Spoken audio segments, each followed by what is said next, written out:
नमस्कार मित्रांनो, आज आम्ही तुम्हाला एक खूपच अनमोल माहिती देणार आहोत। 26 फेब्रुवारीला पडणाऱ्या महाशिवरात्रीच्या शुभ प्रसंगी जर तुम्ही एक विशेष उपाय केला तर तुमच्या जीवनातून गरिबी कायमसाठी समाप्त होऊ शकते। आज आम्ही तुम्हाला प्रकृतीद्वारे प्रदान केलेल्या काही अशा चमत्कारी झाडांबद्दल सांगणार आहोत ज्यांचा केवळ स्पर्श केल्याने धन संबंधी परेशान्या दूर होऊ शकतात।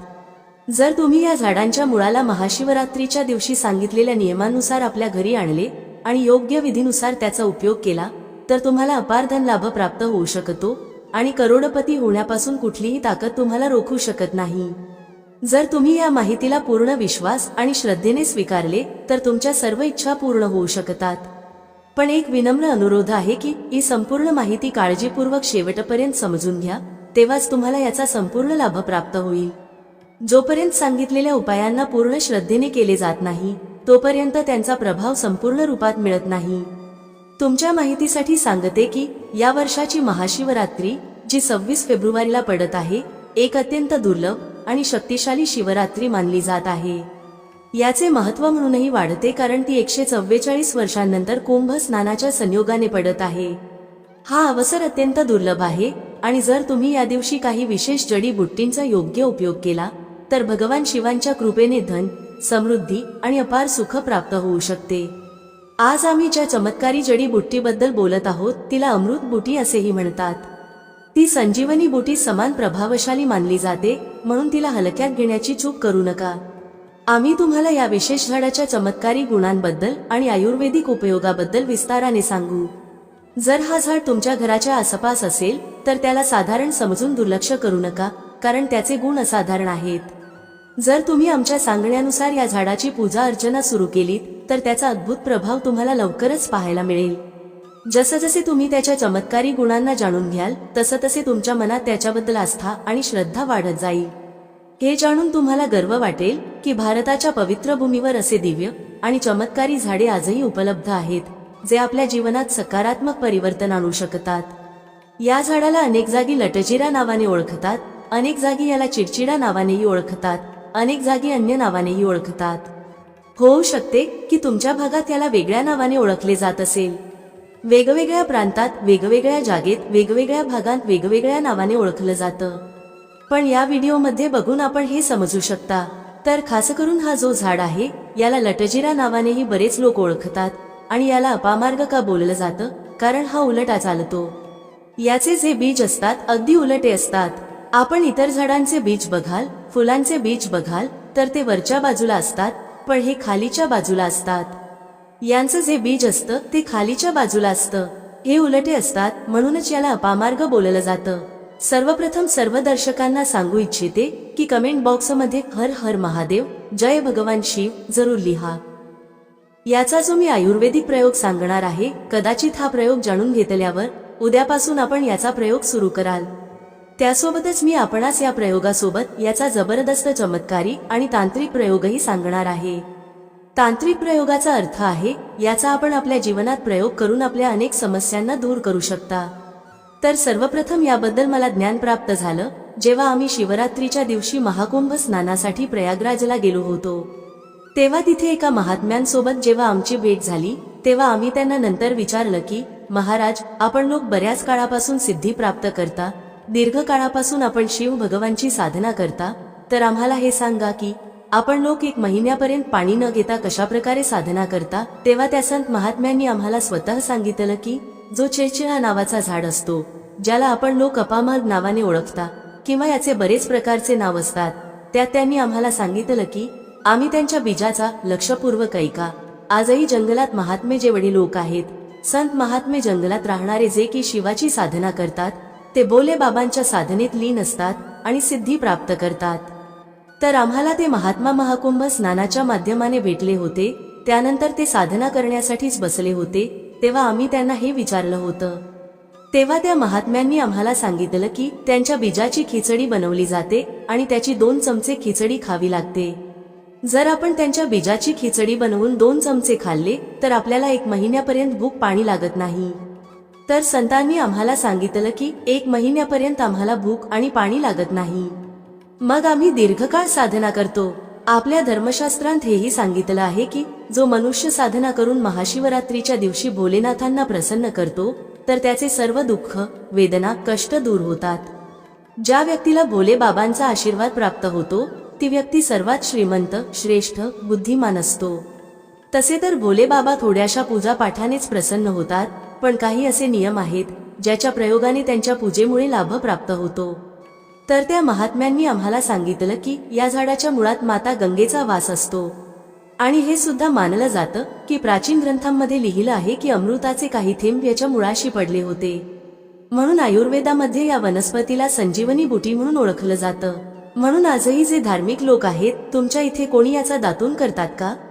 बरेच जुने सयाने वडीलधारी लोक, ज्यांना आपण वडीलधारी म्हणतो, ज्यांना इंग्रजीत ओल्ड मॅन म्हणतात, जुने जे लोक आहेत, खूप जुने, ते असे लोक याच्या मुळाचा दातून करतात. का करतात? कारण याच्या मुळामध्ये गंगा मातेचा वास आहे, अमृताचे काही थेंब पडले होते.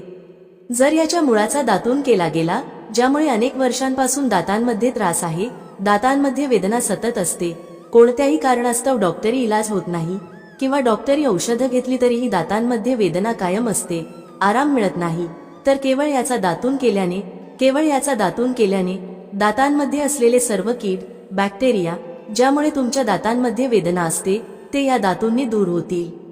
फक्त 15 दिवस सतत याचा दातून करावा लागेल. 2 ते 3 दिवसांत याचे परिणाम दिसू लागतील. दातांची वेदना पूर्णपणे नष्ट होईल. तसेच दातांवरील पिवळेपणाही मुळासकट नष्ट होते. ज्या लोकांचे दात पिवळसर आहेत, ज्या लोकांची इतर लोक चेष्टा करतात, ज्यांचे स्वतःच्या घरच्यांमध्ये अपमान होतो, ज्या लोकांना यामुळे कमीपणाची भावना वाटते, ज्या लोकांचे दात खूपच पिवळे आणि घाण असतात, अशा लोकांनी याचा दातून नक्कीच करावा. याचा दातून केल्यानंतर आपल्या दातांमध्ये चमक येते, दात पांढरे आणि स्वच्छ होतात. आता याचा दुसरा उपयोग, तुम्ही याच्या मुळाचा उपयोग बवासीर, फिस्टुला आणि इतर रोगांवर करू शकता. कसं करायचं? तर या मुळाला वाटून दही किंवा ताकामध्ये मिसळून नियमित 2-3 दिवस सेवन केल्यास तुम्हाला मोठा आराम मिळेल आणि तुमची जी आजारपणं आहेत ती कायमची बरी होतील. याचा आणखी एक उपयोग सांगायचा आहे, जो महिलांसाठी आहे, गर्भवती महिलांसाठी. ज्या महिलांना प्रसूतीमध्ये उशीर होत आहे, अनेक अशा माता भगिनी असतात ग्रामीण भागात, शहरी भागात, ज्यांना प्रसूतीच्या वेळी खूप वेदना होतात. जे लोक डॉक्टरांमार्फत सिझेरियन प्रसूती टाळू इच्छितात, कारण सिझेरियनच्या प्रक्रियेमुळे नंतर अनेक अडचणी येतात, टाके बसतात, शरीरावर परिणाम होतो, त्यामुळे खूप त्रास सहन करावा लागतो. तुम्हाला वाटत असेल की तुमचं बाळप्रसव नैसर्गिकरित्या आणि सोप्या पद्धतीने व्हावं, तर तुम्ही हा उपाय करू शकता. त्यासाठी कोणतीही एक मूळ घ्यावी, 2-4 तांदळाचे दाणे घ्यावेत आणि ते मूळ त्यामध्ये ठेवावी. ही मूळ नेत असताना प्रार्थना करावी की हे महाराज, मी तुम्हाला एका कार्यासाठी घेऊन जात आहे. ज्या स्त्रीला गर्भावस्थेमधून बाळ बाहेर यायला त्रास होत आहे, त्या स्त्रीसाठी मी तुम्हाला घेऊन जात आहे. या प्रकारे प्रार्थना करावी आणि ती मूळ लाल रंगाच्या कपड्यात बांधावी. ज्या स्त्रीला प्रसूतीमध्ये त्रास होत आहे तिला ते घालायला सांगावं. अगदी 15 मिनिटात ती मूळ बांधल्यानंतर लगेच गर्भ सहज बाहेर येईल, बाळ सहज जन्माला येईल. त्यानंतर त्या मुळाला तत्काळ काढून टाकावं. जर ती मूळ वेळेवर काढली नाही तर ती गर्भनाल बाहेर काढू शकते, म्हणून हे अत्यंत काळजीपूर्वक करावं. यानंतर आपण याचे काही आयुर्वेदिक प्रयोग आणि त्याचे चमत्कारी उपयोग समजून घेऊ. हा झाड चमत्कारांनी भरलेला आहे. मित्रांनो, आम्ही या वनस्पतीच्या चमत्कारी उपयोगांबद्दल सांगणार आहोत, तसेच काही असे उपाय सांगणार आहोत ज्यामुळे तुमच्या घरामध्ये धनाचा ओघ सुरू होईल. तुमच्या घरामध्ये आलेलं धन वाढतच जाईल आणि ते कधीच संपणार नाही. हा उपाय आम्ही व्हिडिओच्या शेवटी सांगू, त्यामुळे व्हिडिओ शेवटपर्यंत पहा. संपूर्ण माहिती मिळवण्यासाठी व्हिडिओ शेवटपर्यंत पाहणं गरजेचं आहे. आम्ही तुम्हाला सांगू इच्छितो की ज्या लोकांना दातदुखी आहे, अनेक लोकांना डोकं दुखण्याची समस्या असते, तर त्यांच्यासाठी एक उपाय सांगते. दातदुखीवर उपाय सांगितलाच आहे. त्यानंतर तुम्ही या मुळाला जाळून त्याची भस्म तयार करू शकता आणि जिथे वेदना आहे तिथे ती भस्म लावावी. यामुळे वेदना तात्काळ कमी होईल. तुमच्या वेदना काहीच तासांच्या आत समाप्त होतील. जर तुम्ही हा उपाय स्वीकारला तर निश्चितच माता लक्ष्मीची कृपा तुमच्यावर कायम राहील आणि तुम्हाला धनवान होण्यापासून कुणीही रोखू शकणार नाही. तुम्हाला फक्त एवढे करायचे आहे की कोणत्याही एका विशेष झाडाची मूळ आणा आणि योग्य पद्धतीने उपयोग करा. जर हा उपाय तुमच्यासाठी लाभदायक सिद्ध झाला नाही तर मला सांगा. पण मित्रांनो, हा उपाय अद्भुत आणि सिद्ध आहे, म्हणून याचा पूर्ण श्रद्धेने स्वीकार करा. आता मी तुम्हाला एक चमत्कारी उपाय सांगणार आहे। हा उपाय डोकेदुखी, डिप्रेशन, निद्रानाश आणि इतर मानसिक समस्यांसाठी अत्यंत प्रभावी आहे। जर कोणाला खूप ताण किंवा डोकेदुखी आहे, कोणत्याही कारणामुळे असो, हा उपाय रामबाण सिद्ध होईल। या उपायासाठी तुम्हाला एका विशेष जडीबुटीची भस्म तयार करावी लागेल आणि ती कपाळावर लावावी लागेल। या जडीबुटीत अशा अद्भुत शक्ती असतात ज्या फक्त डोकेदुखीच दूर करत नाहीत तर मानसिक शांती देखील प्रदान करतात। जर तुम्हाला तुमच्या व्यापारात वाढ पाहिजे असेल तर हा उपाय करा। व्यापारी वर्गातील लोक ज्यांचा व्यवसाय मंद चालू आहे किंवा ज्यांना आपल्या दुकानात ग्राहकांची गर्दी वाढवायची आहे, त्यांनी हा उपाय अवश्य करावा। कोणत्याही शुभ दिवशी जसे की रवी पुष्य नक्षत्र, गुरु पुष्य नक्षत्र, दीपावली, होळी किंवा कृत्तिका नक्षत्रात एका विशेष मुळाला आणून लाल कपड्यात बांधून आपल्या व्यावसायिक ठिकाणी ठेवावे। जसे तुम्ही हा उपाय कराल, ग्राहकांची संख्या वाढेल आणि तुमच्या उत्पन्नात वाढ होईल। तुमची प्रगती दिवस रात्र वाढत जाईल आणि भोलेनाथांची कृपा तुमच्यावर कायम राहील। आता आणखी एक प्रभावी उपायाची गोष्ट करते। जर एखादा व्यक्ती बेरोजगार आहे आणि त्याला नोकरी मिळत नसेल तर त्याने हा उपाय नक्की करावा। या उपायासाठी शनिवारी किंवा रविवारी सूर्योदयापूर्वी एक विशेष मूळ आणा, नंतर सोमवार आणि मंगळवारी या मुळाची विधीपूर्वक पूजा करा आणि बुधवारी ते धारण करा। असे केल्याने तुम्हाला मनासारखी नोकरी नक्की मिळेल। हा उपाय सिद्ध आहे आणि एका महान संताने प्रमाणित केला आहे। नजर दोष आणि वाईट शक्तींपासून बचावासाठीही हे मूळ अत्यंत प्रभावी आहे। जर कोणत्याही व्यक्तीला किंवा मुलाला वारंवार नजर लागत असेल तर हा उपाय नक्की करा। या मुळाला चांदीच्या ताईतामध्ये घालून शनिवारी धारण करा। यामुळे कोणत्याही प्रकारची वाईट दृष्टी नष्ट होईल आणि तुम्ही सुरक्षित राहाल।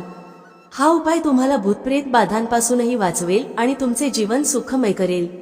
आता मी तुम्हाला एक अत्यंत गुप्त आणि प्रभावी उपाय सांगणार आहे जो फार कमी लोकांना माहीत आहे। जर तुम्हाला वाटत असेल की लोकांनी तुमचं ऐकावं, तुमच्याकडे आकर्षित व्हावं आणि तुमचं म्हणणं ऐकावं, तर हा उपाय करा। यासाठी तुम्हाला एक मूळ आणि सफेद दुर्वा गवतात वाटून एक चमत्कारी टिळा बनवावा लागेल। हा टिळा लावून जेव्हा तुम्ही सभेत जाल तर लोक तुमच्याकडे आकर्षित होतील आणि तुमचं ऐकतील। जर तुम्हाला तुमचं प्रेमसंबंध यशस्वी करायचं असेल तर हा उपायही अत्यंत प्रभावी आहे। बऱ्याच वेळा असे होते की प्रेमी युगुल लग्न करू इच्छितात पण माता पिता सहमती देत नाहीत। या परिस्थितीत तुम्ही हा टिळा वापरू शकता। जेव्हा तुम्ही हा टिळा लावून आपल्या प्रिय व्यक्तीच्या माता पितांना भेटाल तेव्हा त्यांना तुमच्याप्रती प्रेम वाटेल आणि विवाहासाठी सहमती देतील। जर तुम्हाला वाटतं की तुमचे शत्रू तुमच्यापासून दूर राहावेत आणि तुमच्या प्रभावाने भयभीत व्हावेत तर हे मूळ लाल कपड्यात बांधून आपल्या तिजोरीत ठेवा। असे केल्याने तुमचे शत्रू स्वतःच तुमच्यापासून दूर होतील आणि तुम्हाला कोणत्याही प्रकारचा त्रास होणार नाही। हा उपाय अत्यंत शक्तिशाली आहे आणि त्याचा उपयोग केवळ सकारात्मक हेतूसाठीच करा। हे विशेष जडीबुटी अत्यंत दुर्मिळ आहे, पण भारतात बऱ्याच ठिकाणी सहज मिळते। ज्या देशांत उपलब्ध नाही तिथे विशेष प्रयत्न करावे लागतील। महाशिवरात्रीचा हा विशेष अवसर 144 वर्षांनंतर आला आहे आणि या दिवशी केलेले सर्व उपाय अनेक पटींनी प्रभावी ठरतात। म्हणून जर कोणताही उपाय करायचा असेल तर या विशेष दिवशी जरूर करा। या दिवशी केलेली साधना अत्यंत सफल ठरते आणि तुमच्या मनोकामना लवकरच पूर्ण करते। मित्रांनो, जर तुम्हाला ही माहिती उपयोगी वाटली तर या चॅनेलला सबस्क्राईब करा आणि या व्हिडिओला जास्तीत जास्त लोकांपर्यंत पोहोचवा। यामुळे हिंदू धर्माशी संबंधित महत्त्वाची माहिती सर्वांपर्यंत पोहोचेल। जय भगवान शिव, जय माता पार्वती।